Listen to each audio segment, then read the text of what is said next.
वो सिलसिलेवार तरीके से ये याद दिला रहे हैं कि आपके शासनकाल में कैसे दलितों पर अत्याचार किया गया।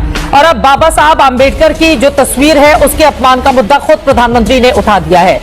इससे नुकसान होगा आरजेडी को। अभी मजा आएगा ना भिड़ो। चलिए शुरू करते हैं। प्रियंका भारती जी, जितने के शर्मा जी खुद स्क्रीन पर जब बोल रहे थे ना नरसंहारों की सूची पढ़ना पड़ रहा था इनको, क्योंकि इनके तबके के लोग नहीं मारे गए थे ना, हमारे लोग काटे मारे गए थे, इसलिए पूरा सूची हमको अच्छे से याद है। और जिस मियापुर का आपने नाम लिया ना, ये क्यों बताना भूल गए कि कितने यादवों को काटा गया था, कौन लोग काटे थे, किनके स्वजातीय लोग थे। और ये क्यों बताना भूल गए कि अमीर दास आयोग का गठन भी लालू जी और लावड़ी जी ने करवाया था, ताकि पता चल पाए कि कौन कौन नेता उसमें इन्वॉल्व है और कौन नेता इन्वॉल्व नहीं है। भाजपा के नेता आज भी उस ब्रह्मेश्वर मुखिया को पूछते हैं जो दलितों पिछड़ों का गला काटता था, तो इसका जवाब तो आपको देना होगा ना कि नीतीश कुमार और आपने मिलकर के क्यों उस अमीर दास आयोग को बंद करवा दिया, उसको ठंडे बस्ते में डाल दिया। हम तो कहते हैं फाइल खुलवाइए, पता चलना चाहिए देश को कि किन लोगों ने दलितों पिछड़ों की हत्याएं की, हमारे गले काटे। वाह दीदी। अब आती हूँ बाबा साहब पर। तो गृह मंत्री किनके थे? अमित शाह जी भाजपा से ही है ना। सदन में खुल करके बोले बाबा अंबेडकर अंबेडकर अंबेडकर मत करो, इतना भगवान का नाम लेते तो स्वर्ग मिल जाता, क्योंकि उन्हें ये समझ नहीं है कि हमारे लिए स्वर ही स्वर्ग है। अगर हमें स्वर मिल गया और हम अपने अधिकारों के लिए असर्टिव हैं, लड़ पा रहे हैं, बोल पा रहे हैं, हमको मिल गया स्वर। ये बड़ी अच्छी बात कही। अब रही बात, जब कहते हैं कि हम दलितों के खिलाफ हैं, तो मुझे ये बताएं, जब बाबा साहब को हमने भारत रत्न दिया, जनता दल की सरकार ने, क्यों इन लोगों ने अपना उसमें से समर्थन खींच लिया, सरकार गिरवा दी। आज जब खुद प्रधानमंत्री मोदी बिहार पहुंचे हैं ना, मुझे बिहार की चिंता होती है, क्योंकि जब भी वो आते हैं करोड़ों करोड़ खर्च होते हैं उनकी रैलियों में। छोटी सी सभा हुई थी बेतिया में, उसमें 24 करोड़ खर्च हुए और कई कई रैलियों में तो 100 करोड़। बात तो सही है। खुद बोले कि 51 बार हम बिहार आए हैं, मतलब 5,000 करोड़ आप खर्च कर दिए।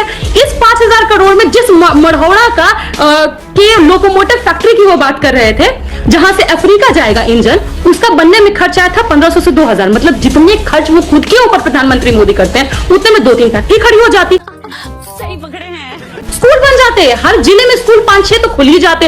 अब स्कूल खुलते क्या, जो खुले हुए स्कूल है उसको तो बंद करवा दिया। नोटिफिकेशन लाए ये लोग कि बच्चे स्कूल नहीं जाएंगे क्योंकि प्रधानमंत्री मोदी बिहार आ रहे हैं। बच्चों को उनको देखना है, बच्चों को उनसे सीखना है, कैसे जुमला बोलना है, कैसे झूठ बोलना है, कैसे बिहार को बर्बाद करना है, ये मोदी से सीखना है, इसलिए स्कूल बंद करवा दिया। गजब बेइज्जती। क्यों भूल गए ये बताना प्रधानमंत्री कि जिस मढ़ौड़ा लोकोमोटिव फैक्ट्री की बात कर रहे हैं उसकी नींव लालू प्रसाद यादव ने रखी। जब कहते हैं कि बिहार के लिए कुछ नहीं किया, तो अपने ही मंत्री को क्यों भूल जाते हैं? सदन में कहे ना रेल मंत्री कि जब लालू जी रेल मंत्री हुआ करते तो सब कुछ बिहार को दे दिए, देश को नहीं बिहार को सब कुछ लुटा दिए। तो क्या मतलब, तो प्रधानमंत्री झूठ बोल रहे हैं या फिर उनके रेल मिनिस्टर झूठ बोल रहे हैं? और लास्ट बात बस ये जोड़ रही हूँ ना कि जिस वक्त प्रधानमंत्री मोदी बिहार में थे ना, उसी वक्त कटिहार में रेल दुर्घटना हुई और उस रेल दुर्घटना में एक व्यक्ति की मौत हो गई है।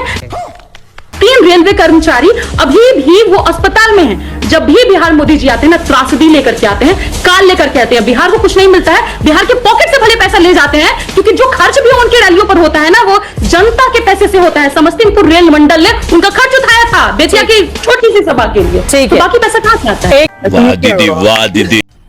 मजा आया।